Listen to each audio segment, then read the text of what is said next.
Estúdio CBN.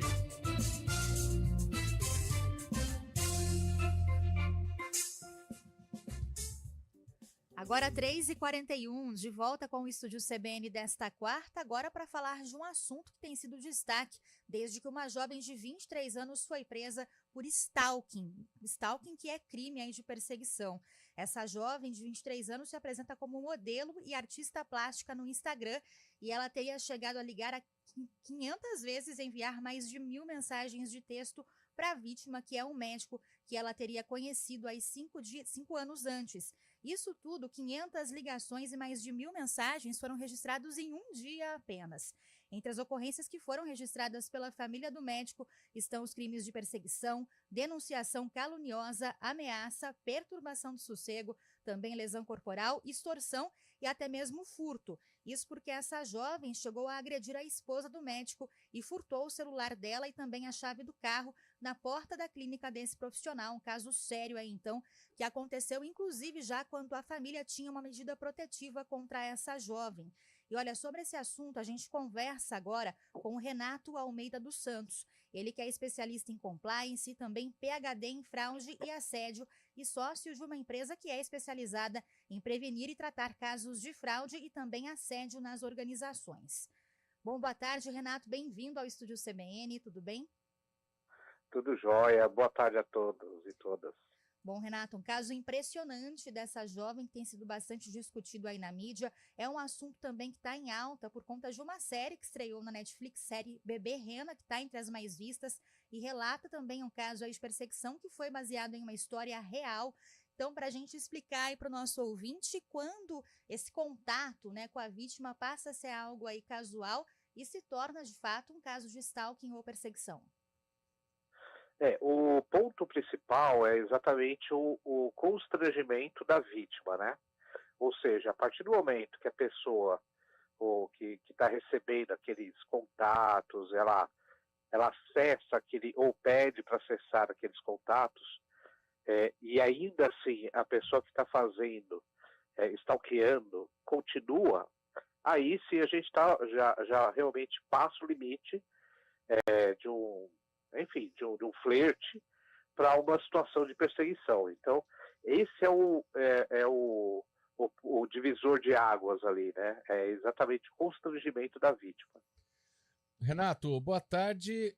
Vamos tirar alguma dúvida também, porque tem pessoas, por exemplo, nas redes sociais hoje que acompanham, se acham amigos. Não estou falando nós aqui, jornalistas, mas muito de artista, talvez até de político, que curte tudo, comenta tudo, vê todos os stories, e isso não chega a ser stalking, né? Só quando começa mesmo a ter algum tipo de prejuízo para a pessoa. Exatamente. É quando existe esse... quando a pessoa invade a privacidade e ela é informada sobre isso. Daí a importância de realmente a pessoa que está recebendo aquelas mensagens, curtidas e tal, quando acha que já extrapolou, tá incomodando, é importante que a vítima se manifeste. Já pega e fala, puxa, eu gostaria de separar, ou já está extrapolando. A partir daí, a pessoa que está curtindo, enfim, está seguindo, né, nas redes sociais, ela deve parar aquele comportamento, porque senão aí já vai se tornando uma perseguição, né? Agora, a simples exposição da pessoa, ou seja, a vítima, o fato de ela estar nas redes sociais e outras pessoas estão vendo, curtindo e etc e tal, isso não configura o ato de perseguição, né? É exatamente quando, aqui já chega, não quero mais esse tipo de contato. Agora, Renato, como se blindar contra isso, né? Porque, por exemplo, citando esse caso da jovem aí de 23 anos que stalkeava esse médico, foi presa um caso que aconteceu aí em Tuiutaba, no Triângulo Mineiro. Nesse caso, por exemplo, a família tinha até uma medida protetiva contra ela era paciente desse médico e ela foi banida, né, digamos assim, da clínica, houve uma restrição aí de contato. E mesmo assim houve essa insistência por parte dela, né? Então, como se prevenir e como se blindar contra esses casos? Porque quem stalkeia muitas vezes pode ser bem insistente, né? Exatamente. Na verdade, a essência de quem está praticando, né, essa perseguição é a insistência mesmo de tentar esse contato, né, de continuar com o contato. Então, o que é necessário fazer? Primeiro, é realmente conversar direto com a pessoa, ou pedir para ela parar. Ainda assim, existindo a insistência, é realmente abrir um boletim de ocorrência. Uma, duas, enfim, e que ela saiba que isso aconteceu, que aí a própria justiça ou a polícia vai informar. Ainda assim insistindo, aí sim vai para outras esferas, né? Então, com medidas protetivas de distanciamento do ato de não fazer e até mesmo chegar aonde chegou nesse caso, que foi a prisão, né? Então, esse é o caminho, né? O pior caminho é ter uma reação agressiva contra a pessoa, né? Ou, por exemplo, aí ameaçar ela de, sei lá, de alguma lesão, ou ameaçar ela de qualquer forma, porque aí a vítima passa a ser o agressor, né? Então aí isso entra num ciclo pior ainda, e que muitas vezes a vítima ela vai perder a sua justificativa, ou até mesmo a sua proteção, né? Mesmo no caso de stalking, Renato, o último tem que ter medida protetiva antes até chegar ao ponto que chegou, que foi a prisão? Precisa, porque porque o que acontece, né? Falando da dinâmica em si, olhando agora para a cabeça da pessoa que stalkeia, né? Que persegue. Ela está fazendo isso por questões emocionais, provavelmente porque está apaixonado pela pessoa, ou o amor platônico, ou seja o que for. O fato é que, enquanto ela não percebe que eu quero dizer ter com medidas mais claras, a ponto até mesmo de uma medida protetiva, se ela não percebe que essa paixão não é de fato correspondida, ela vai continuar. Porque ela está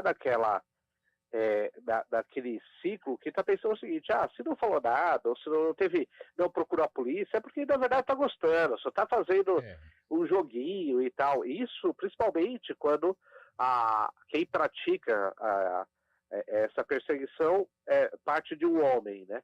Porque aí entra também uma questão mais profunda, que é a questão do machismo, né? Então, por que do machismo? Porque muitas vezes o homem pensa o seguinte: não, ela está afim, ela só está fazendo aquela média, está sendo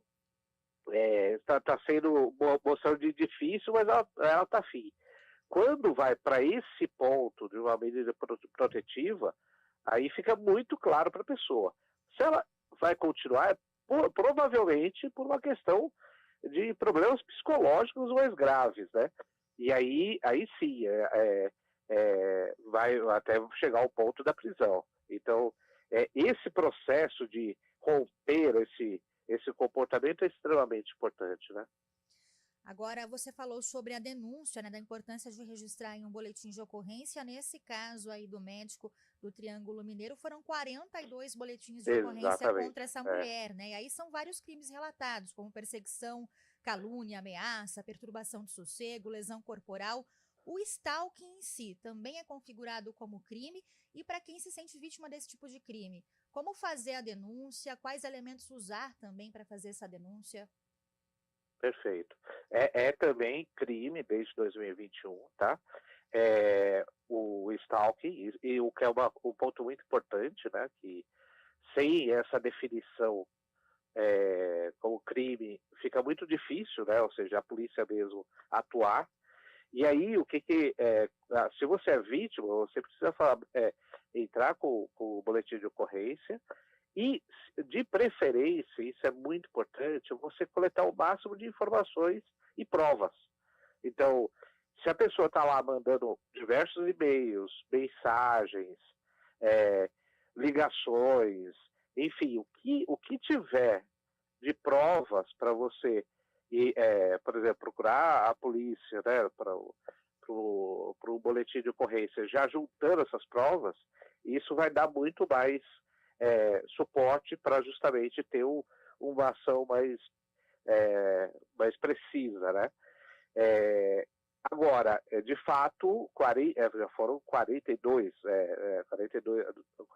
boletins de ocorrência. Eu não sei exatamente o porquê não avançou, né, já com tantos boletins, etc. Não sei exatamente o porquê. Mas o importante é que o ouvinte não pode pensar o seguinte: não, eu vou precisar esperar 40 vezes essa situação para ter para sair dessa perseguição. Não é o usual, né? Então, o que é importante é realmente você ter essa ação e, como eu falei, com o máximo de elementos de provas possíveis, né? Até testemunhas mesmo. De repente você foi parado da saída da sua empresa ou da sua casa, e aí você tem testemunha, já também é uma prova que pode ser utilizada no boletim, tá? Tá certo, agradeço então ao Renato Almeida dos Santos, ele que é especialista em compliance e também PhD em fraude e assédio, tirando nossas dúvidas sobre o stalking. Renato, obrigada pela participação, boa tarde para você. Boa tarde, obrigado. Até mais.